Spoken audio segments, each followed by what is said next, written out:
toutes, bonsoir à tous, bienvenue dans la 8e vidéo de lecture. Cette semaine, je suis revenu en intérieur, pas d'avion, pas d'enfant, juste vous et un livre. Et aujourd'hui, comme promis, je vais vous faire la lecture d'un extrait du film de Louis Malle, Au revoir les enfants.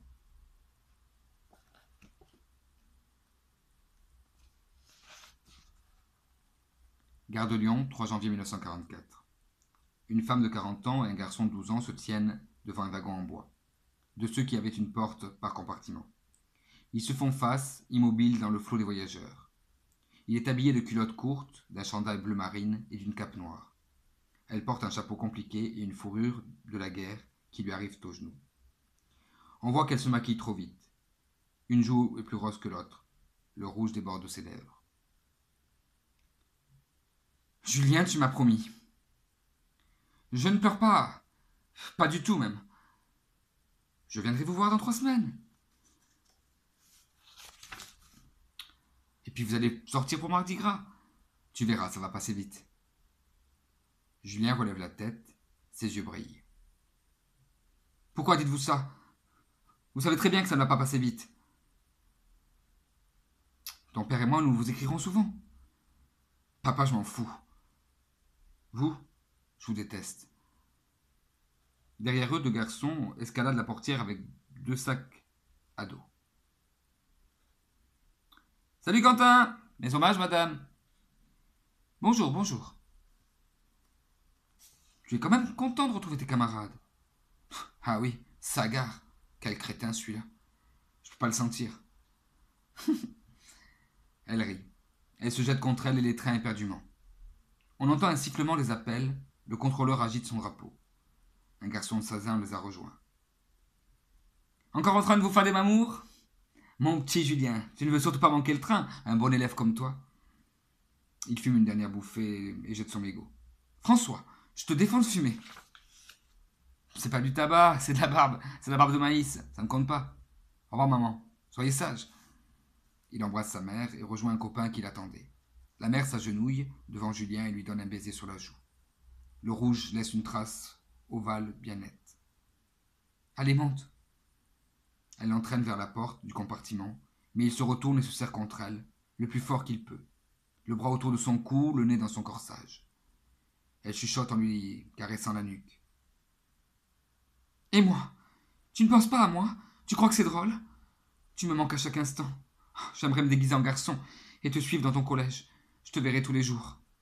Ce serait notre secret. » La voix de la mère est couverte par le sifflement d'un train en marche. Plus tard.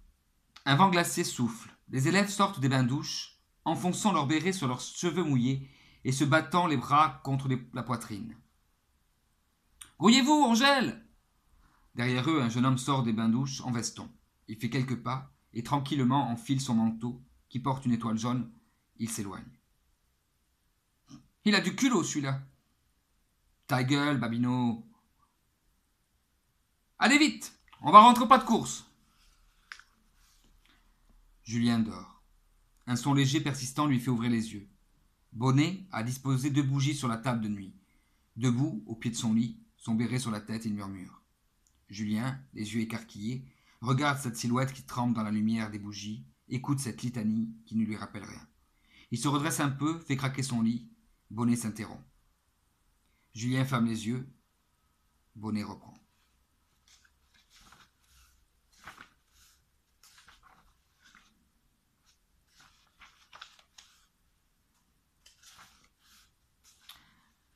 Plus tard. Julien et Bonnet sont coincés entre 2 soldats à l'entrée de l'arrière de la voiture allemande. Ils partagent une couverture et grelottent. La voiture entre en ville, le caporal assis à côté du chauffeur se retourne. Son français est plutôt bon. « C'est à côté de l'église, le grand mur !» Julien fait oui de la tête. « Je connais, les Bavarois, nous sommes catholiques !» Le père Hippolyte ouvre la porte du collège au caporal, qui passe devant lui, les 2 enfants toujours blottis sous la couverture. « Bonsoir, mon père. Est-ce que vous avez perdu les enfants? On vous a cherché partout, tous les 2. Julien, tu sais l'heure qu'il est? Il faut toujours que tu te fasses l'imbécile. » L'imbécile? C'est trop fort. J'ai trouvé le trésor, et après, tout le monde avait disparu. Et après... Il s'effondre en sanglots, furieux, épuisé. Le père Jean apparaît, suivi de quelques élèves. Il serre Julien dans ses bras. C'est fini, mon petit. C'est fini. Qu'est-ce qui leur est arrivé? Ils se sont fait arrêter par les Boches. Chut! Est-ce que les Boches peuvent venir récupérer leur couverture? Le père Jean prend la couverture et la rend à l'Allemand. La ferveur est interdite aux civils après 20 heures. Vous n'avez pas entendu parler du couvre-feu? Vous croyez que nous l'avons fait exprès? Voulez-vous entrer boire quelque chose de chaud? Merci. Nous sommes en patrouille. Il salue lui et retourne à sa voiture.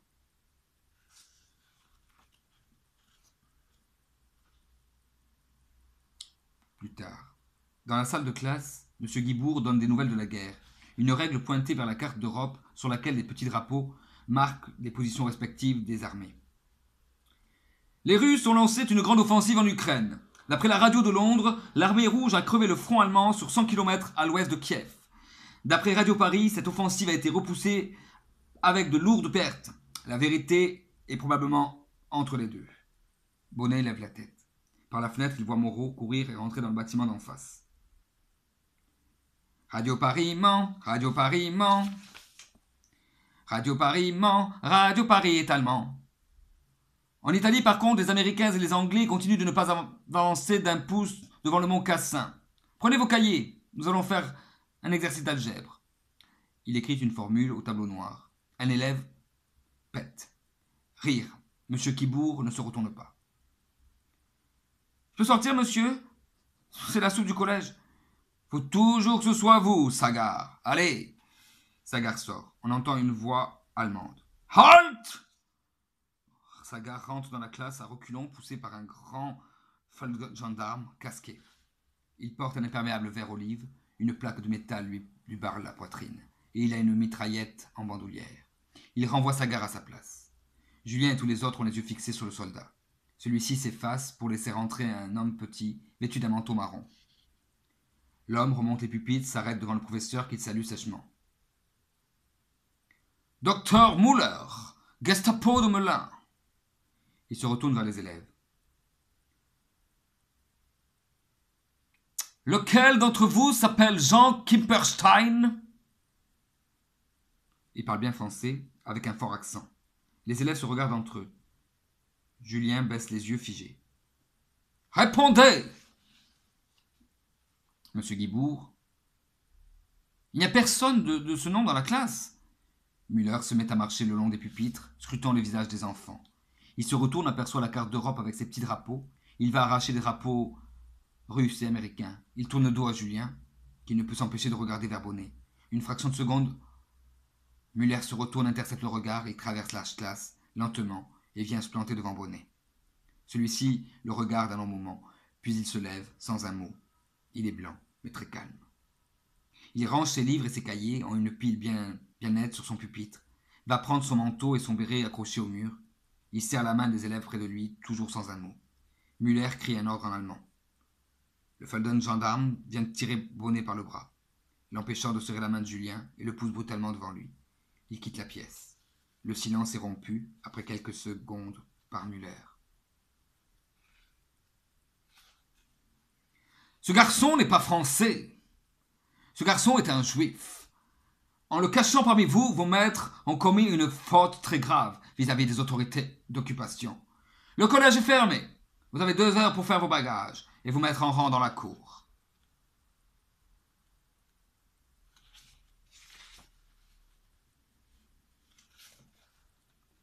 Plus tard, Père Jean apparaît dans la cour, une cape de bure sur sa bure, tête nue, portant une légère valise. Il est suivi de soldats qui encadrent Bonnet, Négus et Dupré, eux aussi avec leurs sacs. Quand le groupe atteint la porte de la rue, le père Jean se retourne. Au revoir les enfants. À bientôt. Il leur envoie un baiser avec la main, un instant de silence. Un élève crie. Au revoir mon père. Tous les élèves reprennent. Au revoir mon père. Au revoir mon père. Un soldat pousse brutalement le père Jean dans la rue. Bonnet, bousculé, se retourne un instant dans l'encadrure de la porte. Son regard cherche Julien, qui fait un pas en avant et lui fait un petit signe de la main. Bonnet disparaît. On reste sur Julien un peu en avant des autres. Il regarde fixement la porte vide. Sur ce visage d'enfant, on entend une voix adulte. Bonnet, Négus et Dupré sont morts à Auschwitz. Le père Jean au camp de Mauthausen. Le collège a rouvert ses portes en octobre 1944. Plus de 40 ans ont passé. Mais jusqu'à ma mort, je me rappellerai chaque seconde de ce matin de janvier. Voilà, c'était donc un extrait du livre, enfin du scénario plutôt, du film de Louis Malle, Au revoir les enfants, réalisé en 1986-87. Voilà, je vous souhaite une excellente soirée, une excellente semaine, et je vous dis à la semaine prochaine pour une prochaine lecture, cette fois une lecture de lettres. Je n'ai pas encore choisi laquelle, si vous avez des suggestions, n'hésitez pas à me le faire savoir.